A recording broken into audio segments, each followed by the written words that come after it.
Movie की starting में हमें एक ग्रुप चैट दिखाई जाती है जिसमें कुछ लोग हंटिंग के बारे में बात कर रहे थे।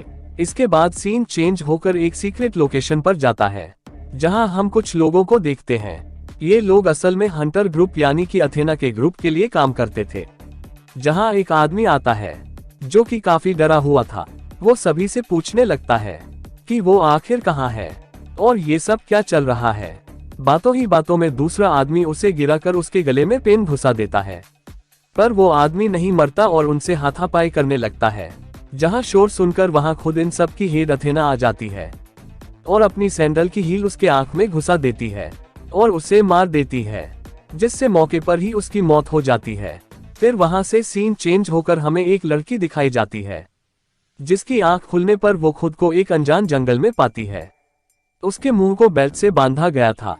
उसके अलावा यहाँ पर कई और भी लोग थे जिन्हें भी वहां पकड़कर लाया गया था। वही एक खाली मैदान भी था जिसके बीचों बीच एक लकड़ी का बॉक्स रखा गया था। उनमें से एक आदमी जाकर उस बॉक्स को खोल देता है जिसमें से एक छोटा पिग बाहर आता है। साथ ही उसमें काफी सारे वेपन्स भी रखे थे जिन्हें वो सभी ले लेते हैं। लड़की को उसमें एक चाबी भी मिलती है जिससे वो सभी के मुंह पर लगे हुए बेल्ट खोल देती है। पर तभी उन पर कोई फायरिंग करने लगता है और उस फायरिंग में काफी सारे लोग मारे जाते हैं। ये फायरिंग अथेना के ग्रुप के लोग ही कर रहे थे।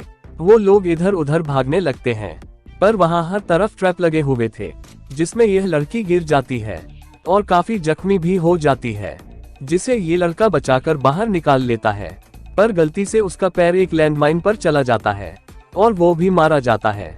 जिस लड़की को उसने बचाया था उसके जिस्म के भी ब्लास्ट में 2 टुकड़े हो जाते हैं, जिस वजह से वो दूसरे आदमी से गन छीनकर खुद को ही गोली मार देती है। वहीं 4 लोग किसी तरह भागकर वाय की बॉर्डर तक पहुंच गए थे। उनमें से 3 लोग तो उस पार चले गए थे, पर एक आदमी जब ऊपर चढ़ रहा था तब उस पर कोई एरो से हमला कर देता है। वो आदमी तब वापस पीछे जाकर उन लोगों को मारने की कोशिश करता है पर खुद ही मारा जाता है। बचे हुए तीनों लोग वही की एक शॉप में घुस जाते हैं जहां शॉप को एक आदमी और औरत चला रही थी, पर ये भी हंटर्स ही थे। लड़की जब वहां का एक केक खाती है तब वो भी मारी जाती है क्योंकि उसमें जहर था। साथ ही वो आदमी और औरत मौका देखकर शॉप में पॉइजनस गैस फैला देते हैं और बचे हुए दोनों सर्वाइवल्स को भी मार डालते हैं और ठिकाने लगा देते हैं और अपने अगले शिकार का वेट करने लगते हैं। तभी वहां क्रिस्टल नाम की एक लड़की आती है।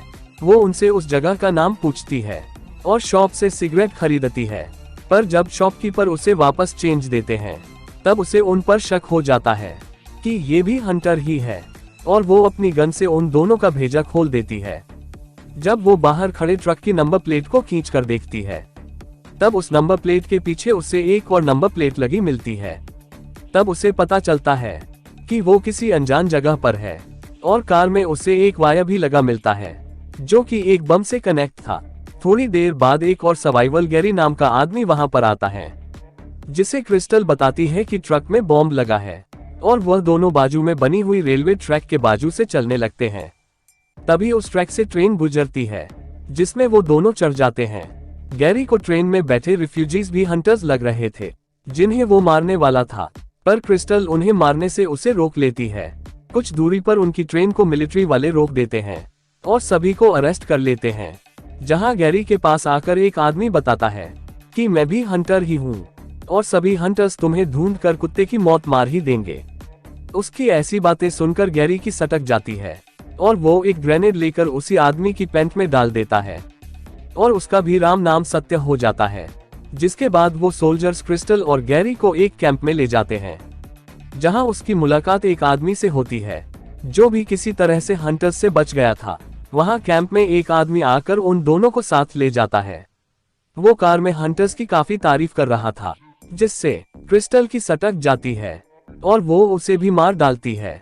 जब वो कार की डिक्की खोलकर देखते हैं तब उसने उन्हें गैरी की डेड बॉडी मिलती है।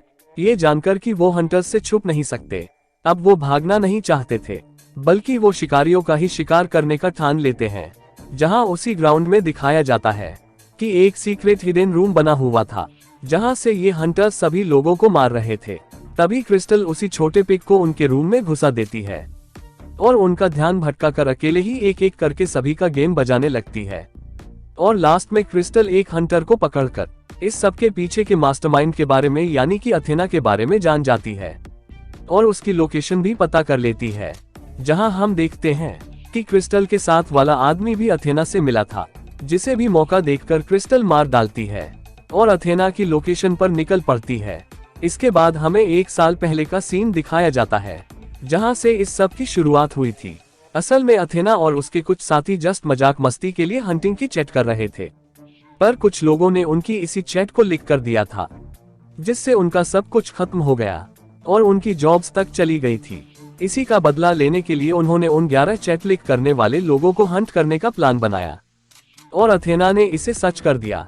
उसने अपने सभी साथियों को एक साथ लाया और उन 11 लोगों को किडनैप करवा लिया और यहाँ पर लाकर उन्हें बेरहमी से मौत के घाट उतार दिया और उन्हें मारकर उसने अपना बदला पूरा कर लिया। जब क्रिस्टल अथेना की लोकेशन पर पहुंचती है, तब अथेना खाना बना रही थी। बातों ही बातों में अथेना उससे बताती है कि मैं तुम्हारे बारे में सब कुछ जानती हूँ, पर क्रिस्टल उससे बताती है कि शायद तुम्हारे लोगों ने गलत क्रिस्टल को उठा लिया है और उन दोनों के बीच लड़ाई होने लगती है। पर आखिरकार क्रिस्टल अथेना को मार डालती है और यही इस हंटिंग का एंड होता है, जिसके बाद क्रिस्टल अथेना के ही कपड़े पहनकर उसी के प्राइवेट जेट से वहां से निकल जाती है और यही इस मूवी का एंड होता है। Thanks for watching.